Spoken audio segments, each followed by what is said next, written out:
नमस्कार आदरणीय दर्शकवृन्द, स्वागत छ। हरेक हप्ताको शनिबार बेलुकी 8 बजे प्रस्तुत हुने कार्यक्रम सिर्जनाका सुसेली लिएर आजको हप्ता पनि म नियमित प्रस्तोता सुभाष खनाल आइसकेको छु। सिर्जना क्षेत्रका विभिन्न व्यक्तित्वहरूसँग म यो कार्यक्रममा आउने गर्छु। आज पनि मसँग एकजना व्यक्तित्व हुनुहुन्छ।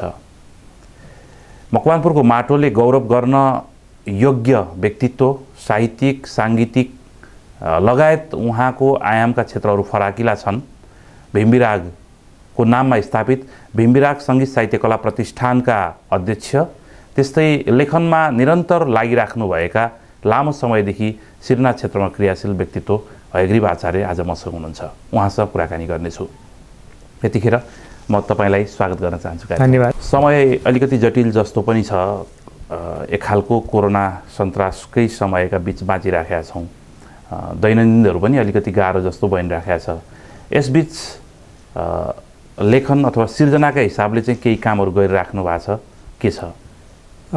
यो कोरोना कालमा अब यो मानसिक रूपले पनि विभिन्न त्राहिमाम भयावह, कतिखेर कहाँ के हुने, छिमेकमा कोरोना लाग्यो भन्छन्, उता कोरोना देखियो भन्छन्, उता यति मरे भन्छन्, उति मरे भन्छन्। यी विविध कारणले पनि हजुर सिर्जनामा अलिकति गाह्रो हुँदो रहेछ भन्ने मैले महसुस गरेँ।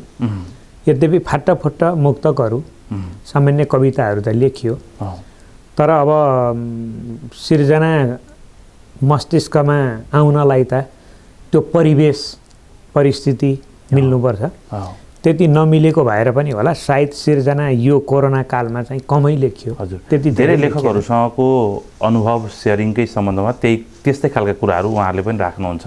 तर केही लेखकहरूले मैले फेसबुकमा पनि हेरेँ, हजुर, न्युजहरूमा पनि सुने, यो कोरोना कालमा खण्डकाव्य, कविता सङ्ग्रह यस्तो लेख्ने साथीहरू पनि मैले पाएको छु। भनेपछि अब कसैलाई यसले समय उपलब्धता गराएको पनि कसैलाई अब त्यो परिस्थिति अलिकति असहज बनिदिँदाखेरि मानसिक स्थिरता नहुनाले पनि केही समस्याहरू बन्दो रहेछ। हजुर, यसभन्दा अगाडि पनि तपाईँसँग केहीचोटि टिमको कार्यक्रममा कुराकानी भइसकेको छ। पछिल्लो समय भीमविराग सङ्गीत साहित्य कला प्रतिष्ठानको अध्यक्ष हुनुभएको छ। भीमविराग मकवानपुरले मात्रै नभएर राष्ट्रले गौरव गर्ने एउटा पात्र हुनुहुन्छ साहित्य सङ्गीतको क्षेत्रमा। मकवानपुरले भीमविरागलाई कसरी सम्झिराखेको छ आजको दिनसम्म उहाँलाई सम्झिनु पर्दाखेरि? अब भीमविराग बहुआयामिक व्यक्तित्व, बहुमुखी प्रतिभाको धनी, जसलाई हामी वरिष्ठ कला साधक भन्ने गरेर सम्बोधन गर्छौँ। उहाँ लगभग वीरगञ्जमा जन्मिनुभयो र त्यहीँ धेरै जीवनको कार्यकाल बिताउनुभयो र 2023 सालतिर भीमविराग हेटौँडा आउनुभयो र हेटौँडा आएपछि उहाँले प्रेसहरू चलाउने, पत्रकारिताहरू गर्नुभयो। यद्यपि उहाँ साहित्यकार, सङ्गीतकार, गीतकार, गायक आफै हुनुहुन्थ्यो। अनि हेटौँडा आइसकेपछि उहाँको यो क्षेत्र अझ फराकिलो हुँदै गयो। हेटौँडालाई पनि एउटा गौरव भयो, किनभने भीमविराग जस्तो व्यक्तित्व यहाँ हुनुहुन्छ भन्ने भयो। अब राष्ट्रिय रूपमै एउटा पहिचान बनाइसकेको भीमविराग हेटौँडामा आउँदा त हेटौँडाको पनि गौरव बढ्दो रहेछ। र मैले कतिपय हेरेँ, म काठमाडौँ जाँदा कतिपयले तपाईँ हेटौँडाबाट भन्दा हो, अनि त्यहाँ भीमविराग दाइको हालखबर के छ भनेर धेरै ठाउँ सोधेको पाएँ मैले। अनि त्यसको अर्थ के रहेछ भने उहाँको व्यक्तित्व विशाल रहेछ भन्ने कुरा त्यहाँबाट पनि बुझ्न सकिन्छ।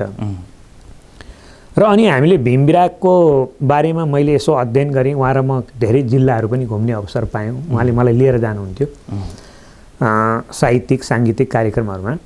त्यसबाट के अनुभूति गरेँ भने उहाँलाई नजिकबाट चिन्ने मौका पाएँ मैले। हिँडेपछि त थाहा हुन्छ नि। थाहा हुँदा उहाँ शान्त, सभ्य, शिष्ट, अन्तर्मुखी स्वभावको, कसैको आलोचना नगरिहाल्ने, सहनशील स्वभावको हुनुहुँदो रहेछ उहाँ। त्यस्तो स्वभाव मैले पाएँ। अनि सिर्जना कर्ममै रमाउने, होइन, अनि साङ्गीतिक क्षेत्रमै रमाउने त्यस्तो खालको मान्छे हो। उहाँका करिब करिब गीत सङ्ग्रह सहित 8-9वटा किताबहरू पनि प्रकाशित छन्। केही गीतहरू पनि उहाँका चर्चित छन्। र उहाँको दायाँ बायाँ उहाँको आफन्त, भोलि उहाँको सिर्जनालाई अझ संरक्षण सम्वर्धन गरिदिने दोस्रो पुस्ता उहाँको रहेछ।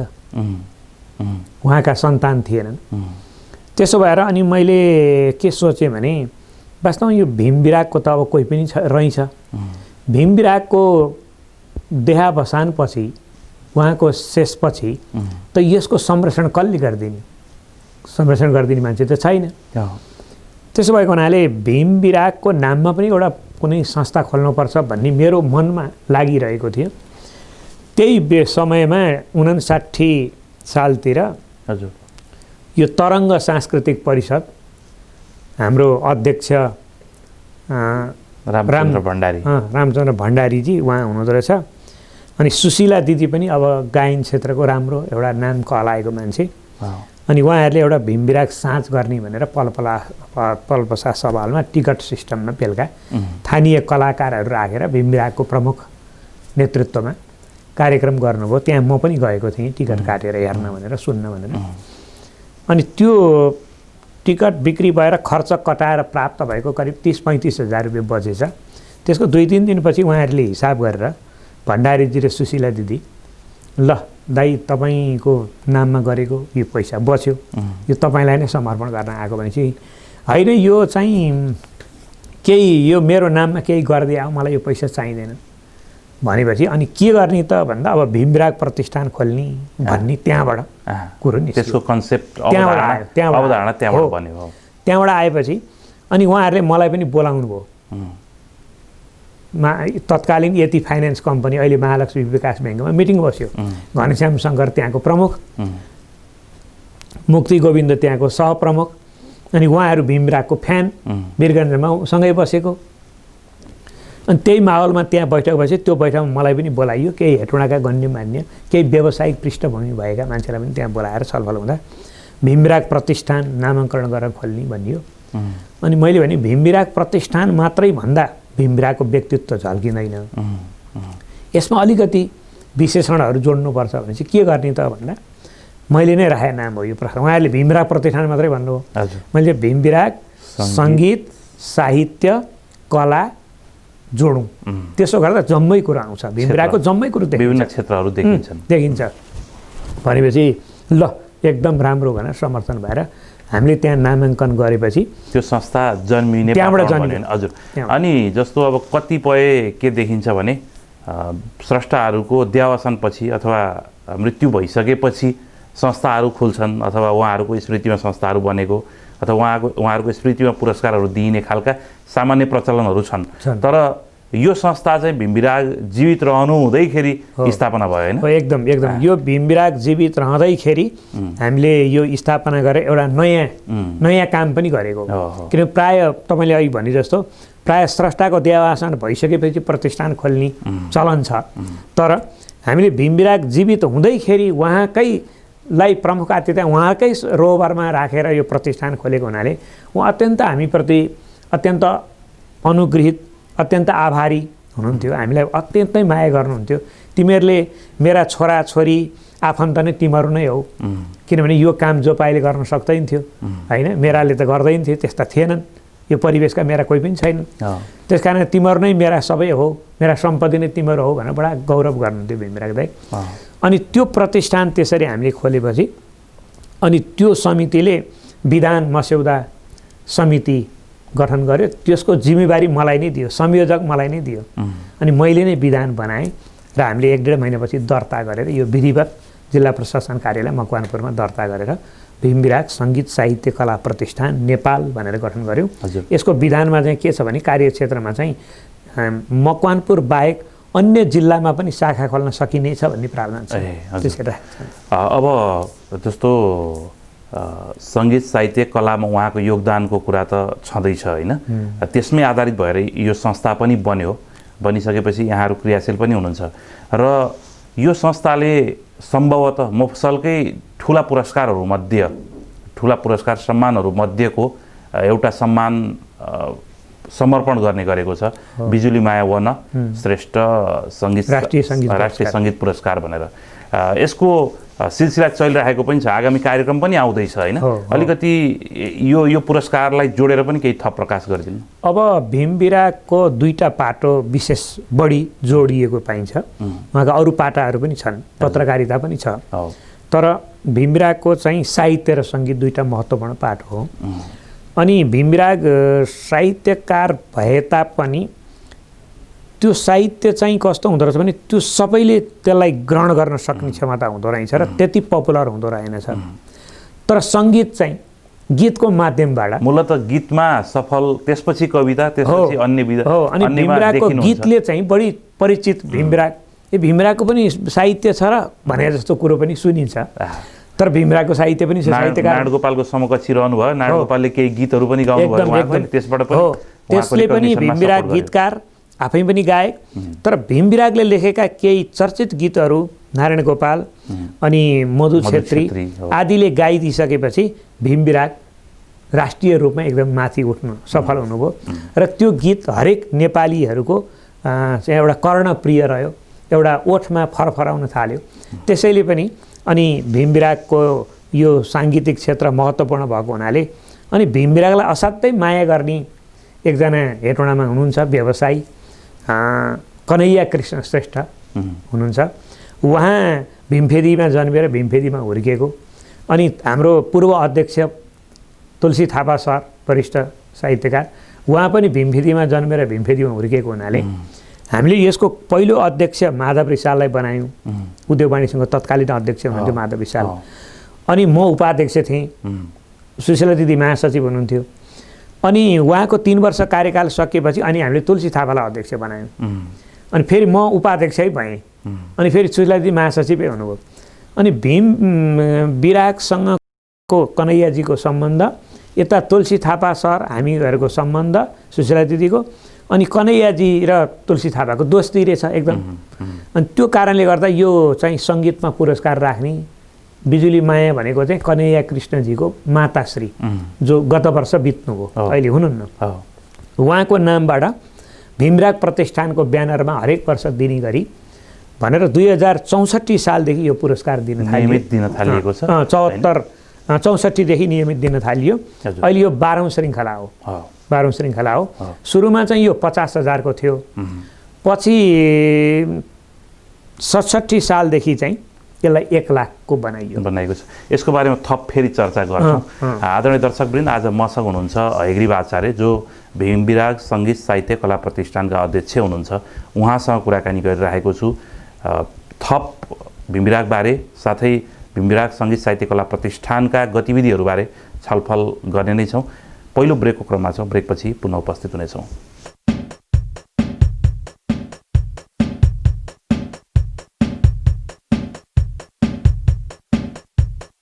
पहिलो ब्रेकपछि पुनः स्वागत छ कार्यक्रममा। टिमको स्क्रिनमा कार्यक्रम सिर्जनाका सुशेली शनिबार बेलुकी 8 बजे प्रस्तुत हुन्छ र यसको पुनर्प्रसारण आइतबार बिहान 11 बजे हुने गर्छ।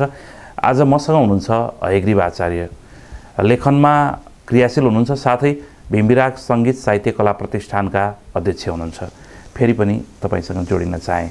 हामी भीमविराग केन्द्रित विषयमै कुराकानी गरिरहेका छौँ। बिजुली माया वन श्रेष्ठ पुरस्कार समर्पण समारोहकै सन्दर्भ पनि आइराखेको छ, त्यो हिसाबले पनि अलिकति जोडिराखेका छौँ।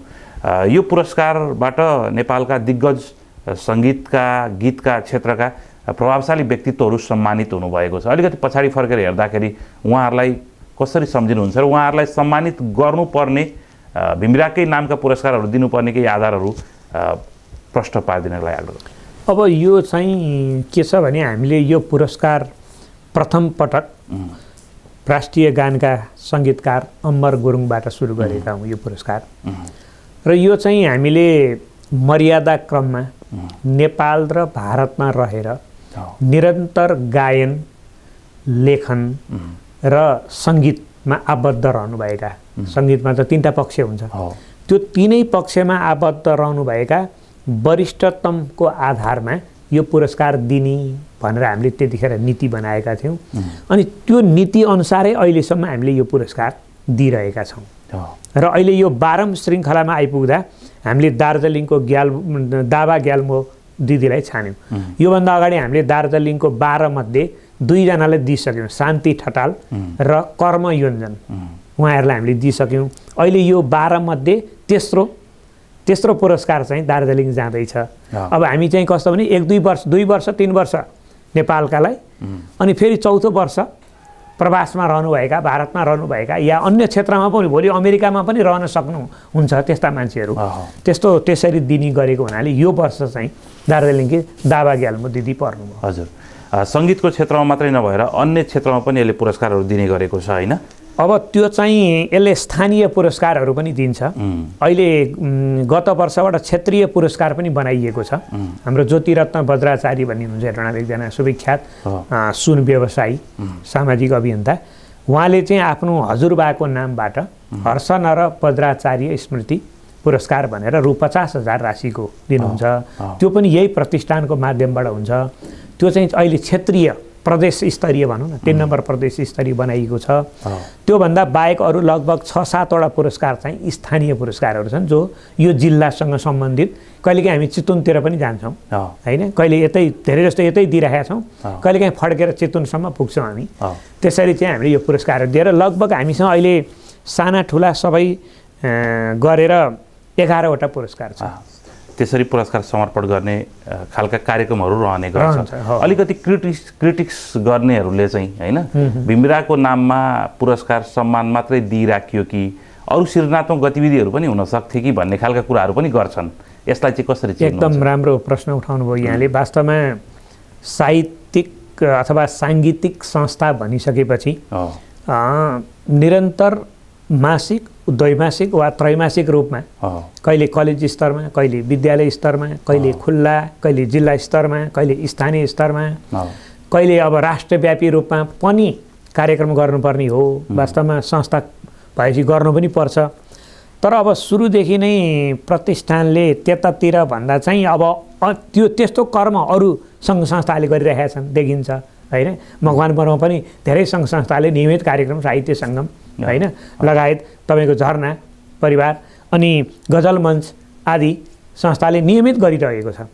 अनि अब त्यसमा जुदाउन मिलेन। अनि मान्छेको के हुँदो रहेछ भने 1 महिना 4वटा शनिबार पर्दो रहेछ, प्रायः त्यस्तो शनिबारै हुन्छ कार्यक्रम, अरू बार सबै बिजी जागिरी हुन्छ होइन। अनि शनिबार गर्दाखेरि चाहिँ अब लगातार शनिबार गर्दा त मान्छेलाई नुहाउने फुर्सद पनि हुँदो रहेछ, लुगा धुने टाइम पनि हुँदो रहेछ, नङ काट्ने टाइम पनि हुँदो रहेछ। अनि मान्छेलाई त्यो वाक्क ब्याक्क लाग्न सक्दो रहेछ। एकपल्ट हामीले प्रयोग पनि गरेका थियौँ। एकपल्ट मातृभूमि साहित्य समाजले पनि यो सुरु गरेका थियो। तर 2-4वटा कार्यक्रम गरेपछि अस्तिको शनिबार त्यहाँ गएको, अस्तिको शनिबार त्यहाँ गएको, अहिले फेरि यहाँ बोलाइदिनु भयो, अर्को शनिबार त्यहाँ छ भनेपछि त त्यो हिसाबले पनि हामीले त्यसो नगरेर हामीले चाहिँ अरूले तयार गरेका राम्रा होइन पुष्पित र पल्लवित गरेका त्यस्ता पात्रहरूलाई चाहिँ पुरस्कार दिनुपर्छ भन्ने हिसाबले पनि हामी गइरहेका छौँ। तपाईँले भने जस्तो अब नियमित सधैँ मासिक त परेन, तर यसो वर्षको 1-2 चोटि अर्धवार्षिक अथवा त्रैमासिक अथवा वार्षिक रूपमा होइन। अब भीमराकै नाममा हाम्रो प्रतिष्ठानले भर्खरै मात्रै फेरि अध्यक्ष भएर आउनु भएको छ होइन। अध्यक्ष म अहिले भर्खरै गएको फागुन 15 गतेबाट म निर्वाचित भएको हुँ। त्यसपछि कोरोना काल सुरु भइगयो, काम के पनि हुन सकेन। र अहिले मेरो कार्यकालमा अब पहिलो काम भनेको यही पर्सि माघ 17 गते शनिबार होइन दिउँसो 11:30 बजे रिगल हेटौँडा रिसोर्ट हेटौँडा 5 पिप्लेमा हामीले यो बिजुलीमाया वनश्रेष्ठ राष्ट्रिय सङ्गीत पुरस्कार जुन 1 लाख राशिको छ, यो मोफसलकै सबभन्दा ठुलो राशिको पुरस्कार हो होइन, नेपालकै जस्तो लाग्छ मलाई। यो पुरस्कार चाहिँ हामीले दिँदैछौँ र त्यो कार्यक्रम बाहेक हामीले कार्यक्रम गरेका छैनौँ। अब चाहिँ केही गर्नुपर्छ कि भन्ने सोच मैले बनाएको छु। अब समय परिस्थितिले के भन्छ होइन, टिम पनि मिल्नु पर्यो। एकजनाले मात्रै हुँदो रहेछ फेरि यस्ता सार्वजनिक संस्थाहरूमा काम गर्न, किनभने यो त भत्ता पनि आउँदैन, तलब पनि आउँदैन, यहाँ त आफ्नै खर्च गर्नुपर्छ होइन। यो विशुद्ध सेवामय काम हो। त्यस कारण जोमा सेवाको भाव छ उहाँहरू आउनुहुन्छ, काम गर्नुहुन्छ। सबैमा त्यो नहुन पनि सक्छ होइन, या नियतले या आफ्नो व्यवसायले गर्दाखेरि पनि नहुनु चाहेर पनि नगर्न सक्नु भएको हुनसक्छ, त्यस्तो पनि हुनसक्छ। जस्तो अब यहाँहरू त क्रियाशील हुनुहुन्छ होइन, भीमराको नाम लिएर। भीमराग नेसनली रिकगनाइज एउटा फिगर हो, उहाँ राष्ट्रिय रूपमै परिचित, राष्ट्रिय रूपमै सम्मानित व्यक्तित्व हो। जस्तो पब्लिक लेभलमा, जनताको लेभलमा त यहाँहरू क्रियाशील हुनुहुन्छ। तर जस्तो अहिले त प्रदेश सरकारहरू छन्, स्थानीय सरकारहरू छन्, उनीहरूको पनि त भीमविराग जस्ता साङ्गीतिक क्षेत्रका साहित्यिक क्षेत्रका व्यक्तित्वहरूलाई हैन एउटा संरक्षण गर्ने सम्वर्धन गर्ने केही न केही उहाँहरूको पनि दायित्व रहन्थ्यो होला। त्यो खालको निर्वाह चाहिँ नभएको हो, केही त्यस्तो अनुभूति हुन्छ? हामी मकवानपुरे स्रष्टाहरूलाई विशेष गरेर संस्थागत रूपमा होइन मातृभूमिलाई, भीमविराग प्रतिष्ठानलाई, साहित्य सङ्गमलाई, गजल मञ्च मकवानपुरलाई, झरना परिवारलाई हामीलाई त्यो महसुस भएको तपाईँले सोधे प्रश्न।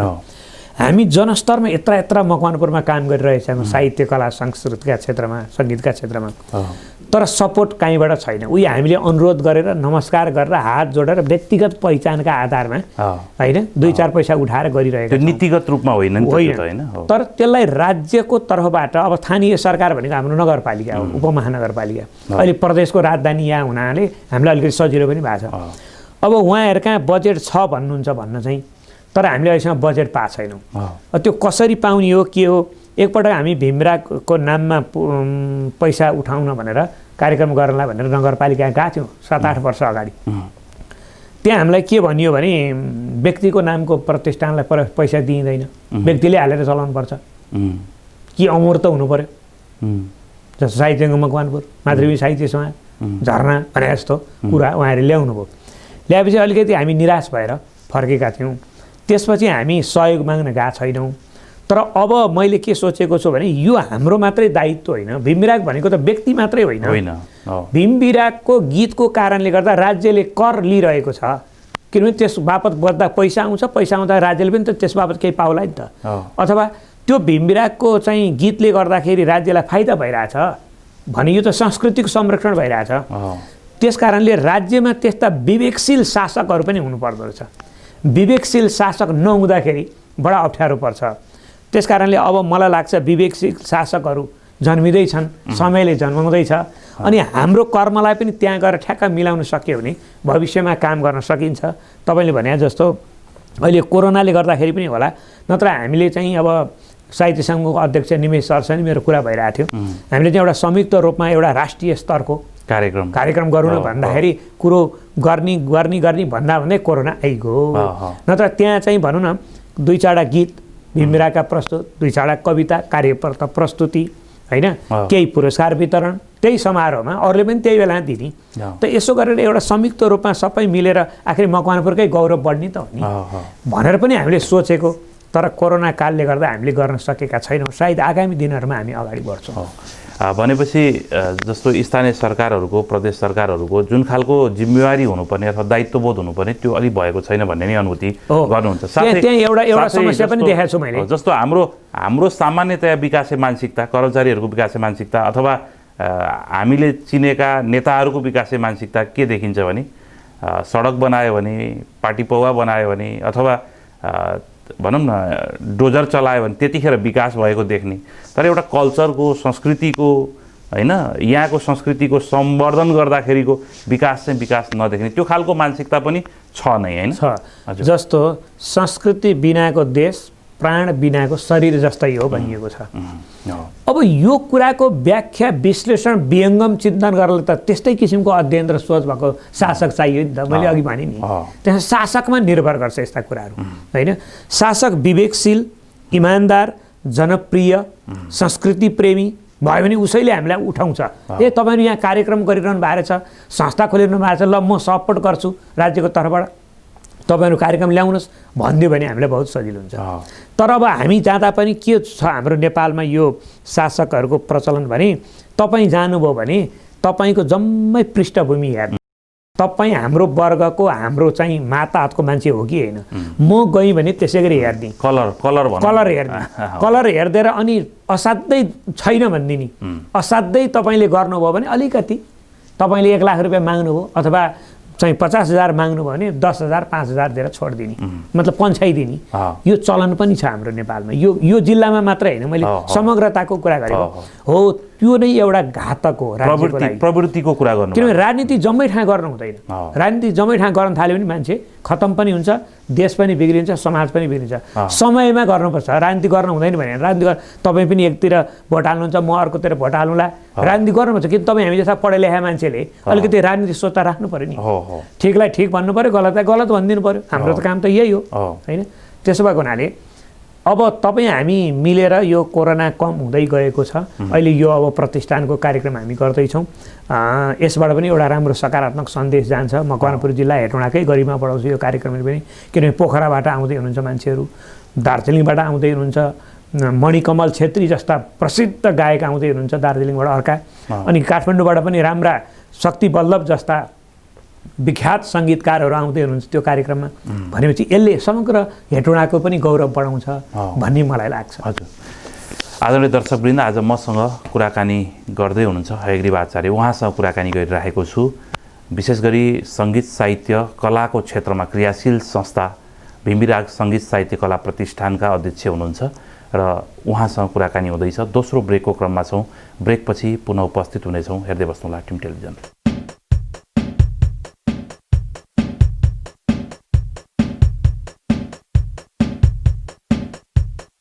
यो दोस्रो ब्रेकपछि पुनः स्वागत छ कार्यक्रममा। कार्यक्रम सिर्जनाका सुसेली टिमको स्क्रिनमा शनिबार बेलुकी 8 बजे प्रस्तुत हुन्छ र यसको पुनर्प्रसारण आइतबार बिहान 11 बजे हुने गर्छ। हेटौँडाको पहिलो टेलिभिजन टिम टेलिभिजनमा छौँ। मसँग हुनुहुन्छ हयग्रीव आचार्य। फेरि पनि त यहाँसँग जोडिन चाहेँ। धन्यवाद। र भिम्बीरागकै सन्दर्भमा आजको कार्यक्रम केन्द्रित भइराखेको छ। भिम्बीराग सङ्गीत साहित्य कला प्रतिष्ठानले 17 गते एउटा कार्यक्रम गर्दैछ हेटौँडामा। सोही सन्दर्भमा पनि अलिकति कुराकानी गरिरहेका छौँ। पुरस्कार सम्मानहरू दिने सन्दर्भमा कतिपय अवस्थामा विवादित हुने गर्छ। नेपालकै कतिपय पुरस्कारहरू विवादित हुने गरेको छ। मदन पुरस्कारदेखि लिएर होइन नोबल प्राइजकै पनि विवादका कुराहरू आउँछन्। सार्त्रले कुहिएको आलुको बोरा हो भनेका छन् मदन पुरस्कारलाई। आफ्ना आफ्ना धारणाहरू रहन्छन्। सकेसम्म पारदर्शी, सकेसम्म पुरस्कारलाई सकेसम्म सबैले सर्वस्वीकार्य बनाउने कुरा रहन्छ होइन। यहाँहरूले चाहिँ पुरस्कार छनौट गर्ने सन्दर्भमा, सम्मानका पात्रहरू छनौट गर्ने सन्दर्भमा कस्ता खालका प्रक्रियाहरू अपनाउनुहुन्छ जसको कारणले भिम्बीराग सङ्गीत साहित्य कला प्रतिष्ठानले दिएको पुरस्कार ठिक छ भन्ने साहित्यिक, सङ्गीतिक, अन्य कलाका क्षेत्रका व्यक्तित्वहरूले अनुभव गर्छन्? हामीले जस्तो यो बिजुलीमाया वनश्रेष्ठ राष्ट्रिय सङ्गीत पुरस्कारमा चाहिँ हामीले यसभन्दा अगाडि पुरस्कृत गरिसकेका नेपालका वरिष्ठ सङ्गीतकारहरू हुनुहुन्छ हामीसँग, हाम्रो सम्पर्कमा। हामी हरेक वर्ष पुरस्कार दिनुभन्दा करिब करिब 2-3 महिना अगाडिदेखि नै चर्चा चलाउँछौँ उहाँहरूलाई र हामी पनि विश्लेषण गर्छौँ। उहाँहरूलाई पनि चर्चा चलाएपछि उहाँले 2-3टा नाम दिनुहुन्छ। 1, 2, 3, 4 यसरी नाम दिनुहुन्छ। त्यसमध्येबाट वरिष्ठताको आधारमा, अग्रजको आधारमा यो पुरस्कार हामीले दिँदै आएछौँ। त्यस कारणले यो बिजुली मायामा चाहिँ अहिलेसम्म विवाद अथवा यसो भयो उसो भयो भनेर हाम्रो कानमा परेको छैन, नपरेको कुरा होइन। किनभने यसको एउटा सिस्टम छ, एउटा तरिका छ। त्यो तरिकाबाट दिएको हुनाले त्यसमा विवाद छैन। अहिले पनि हामीले केही काठमाडौँका दावा ग्याल्मो भन्दा अलि उमेरमा बढीलाई पनि हामीले सम्पर्क गर्न खोज्यौँ। केहीले अब नाम म नलिउँ, केहीले के भन्नु भने मलाई पुरस्कार सरकार चाहिँदैन भन्ने कुरा नि कोही त्यस्तो पनि भेटिँदो रहेछ मान्छे। अनि केहीले चाहिँ अब भनौँ न उमेरले होला, अब अरूहरूलाई दिनु राम्रो, अब म वृद्ध भइसकेँ, मलाई त्यो पुरस्कार लिएर के गर्ने भने एउटा राम्रै सकारात्मक दृष्टिकोणले नै भन्नुभयो अहिले। मलाई तपाईँहरूले भन्नुको तपाईँलाई कोटी कोटी धन्यवाद छ। अब मैले धेरै पुरस्कार पाइसकेको छु, मलाई पुरस्कार आवश्यकै छैन, यो पुरस्कार बरु अरू मान्छेलाई दिनु राम्रो हुन्छ भन्ने पनि आयो कि। त्यस्तो हुँदो रहेछ। त्यसमा हामीले प्रदान गर्दै आएको यो बिजुली मायामा चाहिँ विवाद छैन। अब रहेको स्थानीय पुरस्कारहरू छ भिम्बीराग प्रतिष्ठानको, जुन हामी दसैँ ताका अलि अगाडि दिन्छौँ, दसैँ अगाडि नै दिन्छौँ। ती पुरस्कारहरूमा चाहिँ 2-3 वर्ष अगाडिदेखि चाहिँ कता कता अलिकति विवाद जस्तो आएको थियो, कता कता सुनियो, हाम्रो कानमा पनि परेको थियो। अब म त्यतिखेर कार्य समितिभित्र त थिइनँ, तर मैले पनि सुनि बाहिर भिम्बीराग प्रतिष्ठानको पुरस्कार चाहिँ अलि पारदर्शी भएन भन्ने कुरो पनि आएको थियो। पछि तुलसी थापा हामी बसेर, सुशीला दिदीहरू हामी बसेर अध्ययन पनि गऱ्यौँ के हो यो त एउटा राम्रो परम्परामा आइरहेको चिज, भोलि त विवाद भयो भने त बदनाम हुन्छ संस्था भनेर हामीले पनि अध्ययन चिन्तन पनि गऱ्यौँ। तर गर्दाखेरि पनि कस्तो हुँदो रहेछ भने अब त्यो छनौट गर्ने पात्र विज्ञ हुनुपर्ने रहेछ। त्यो पात्र विज्ञ भएन भने उसले जति जानेछ त्यही मध्येबाट छनौट गर्दो रहेछ क्या, त्योभन्दा माथि जानेकै छैन। अनि कसरी छनौट गर्ने उसले? त्यस कारणले तपाईँ जुन पदमा बस्नुहुन्छ, जुन विषयको अधिकारी तपाईँ बन्नु भएको छ, त्यो विषयमा त्यत्तिकै ज्ञान तपाईँलाई हुनुपर्ने छ। त्यो ज्ञान नभएर त्यस्तो भएर छ भन्ने हामीले निष्कर्ष निकालेका थियौँ र त्यसपछि त्यसलाई हामीले मिलायौँ र त्यस्तो अहिले छैन, त्यस्तो छैन, राम्रै छ। हजुर, भीमविरागकै नाममा नयाँ पुरस्कार स्थापनाका पनि कुराहरू अफ द रेकर्ड कुरा हुँदै थियो तपाईँसँग, होइन? के छन् योजनाहरू, आगामी कार्यक्रममा कस्ता खालका? म 2076 साल फागुन 15 गते भीमराग प्रतिष्ठानको एउटा अधिवेशनबाट, संस्थाको अधिवेशनबाट मलाई अध्यक्षमा सर्वसम्मत चयन गरियो। चयन गरिएपछि मैले के घोषणा गरेँ भने मलाई उहाँहरूले करिब 3-4 महिना अगाडिदेखि आगामी अध्यक्ष तपाईँ हुनुपर्छ भनेर धेरैतिरबाट उहाँले भनिरहनु भएको थियो। अनि मैले चाहिँ अब म त्यहाँ गएर 3 वर्ष कार्यकालको अध्यक्ष भएपछि त मैले त केही गरिदिनु पऱ्यो। त्यसै अध्यक्षको लागि अध्यक्ष हुन जानलाई त आवश्यक छैन, होइन?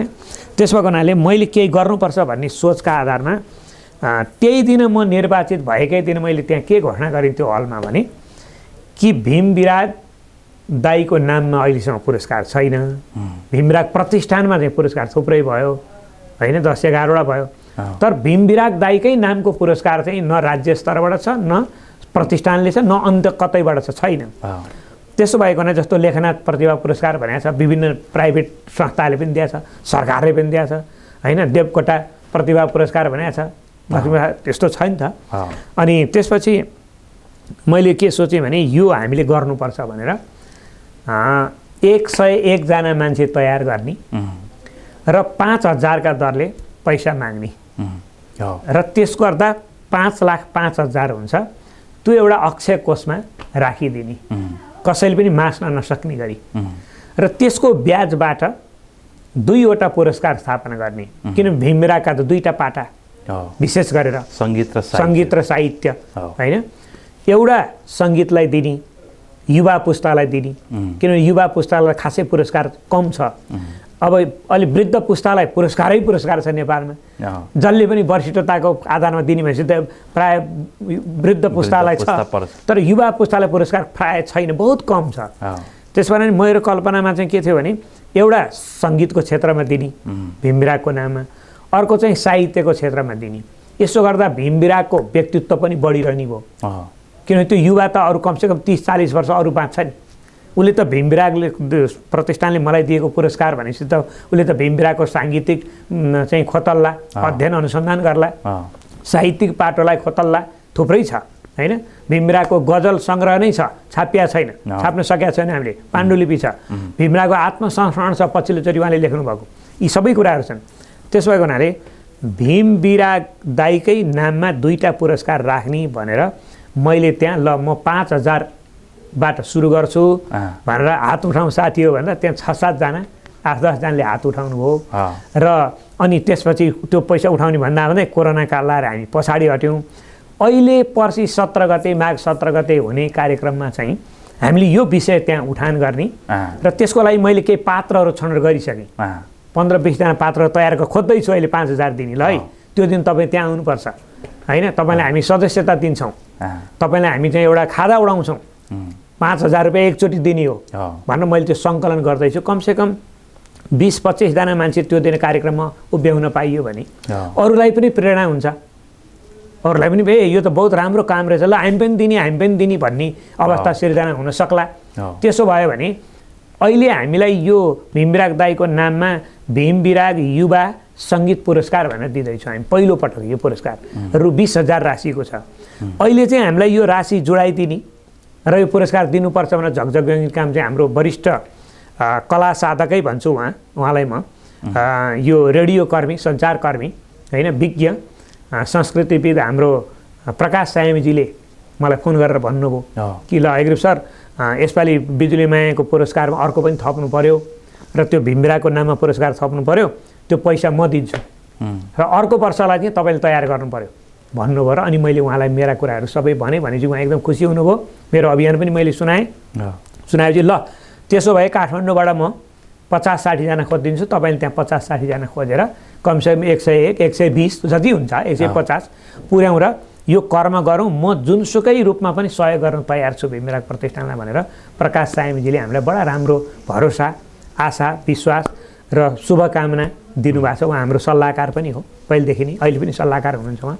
त्यसो कारण हामी बडा उत्साहित छौँ, आशावादी छौँ कि यो काम हाम्रो चाँडै हुन्छ र सुरुवात त सङ्गीतबाट भइसक्यो, अब साहित्यतर्फ पनि मैले योजना बनाइरहेको छु। अब यो एउटा सार्वजनिक आग्रह पनि भयो, हो सार्वजनिक आग्रह पनि। अरू सबै जो इच्छुक हुनुहुन्छ उहाँहरूले पनि सहयोग गर्न सक्नुहुन्छ। एकदम त्यो कार्यक्रममा आउने साथीहरूले पनि सहयोग गर्न सक्ने हुनुभयो र यो चाहिँ इच्छाको कुरो हो, बाध्यता भयो होइन, एउटा सौहार्द्रता हो। भीमबिरागको गीत सुनेर हामी आनन्दित भयौँ, ऋण तिर्नु परेन हामीले भीमबिरागको। फुलै फुल मात्र पनि होइन रहेछ जीवन, फुल बिच फुल्ने काँडा रहेछ जीवन। कति दर्शन छ, कति जीवन छ, कति मार्मिक छ मधु छेत्रीले गाएको यो गीत होइन। भनेपछि हामी त त्यसै यो गीत सुनेर आनन्द लिएर वाह क्या मिठो गीत भनिरहेको छौँ, तर हामीले भीमबिरागलाई केही देखाइ दिनु पऱ्यो नि त। हो त्यो हो। अब तिमीले पनि म जस्तै माया दिएर हेर भीमबिरागको अर्को गीत छ।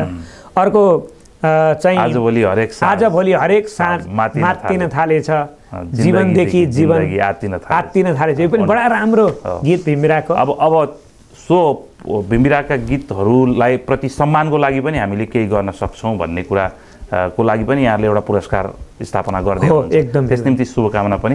र आजको कार्यक्रममा आइदिनु भयो, केही कुराहरू सेयर भयो भीमबिरागबारे, भीमबिराग को साहित्यिक उन्नयन, साङ्गीतिक उहाँको एक खालको योगदानको विषयमा चर्चा पनि भयो। भीमबिराग सङ्गीत साहित्य कला प्रतिष्ठानको आगामी कार्ययोजना कार्यक्रमको बारेमा पनि केही छलफल भयो। यहाँ निम्ति विशेष धन्यवाद दिन चाहन्छु। मलाई पनि यो टिम टेलिभिजनमा बोलाएर यो भीमबिराग प्रतिष्ठानको आगामी माघ 17 गते हुने कार्यक्रमको विषयमा, प्रतिष्ठानको उद्देश्यको बारेमा, पुरस्कारको बारेमा धेरै कुरा यहाँले जिज्ञासा राख्नुभयो। मैले उत्तर दिने अवसर पाएँ र त्यसका लागि म टिम टेलिभिजन परिवार विशेषतः तपाईँ सुभाष खनालप्रति पनि हार्दिक आभार प्रकट गर्छु।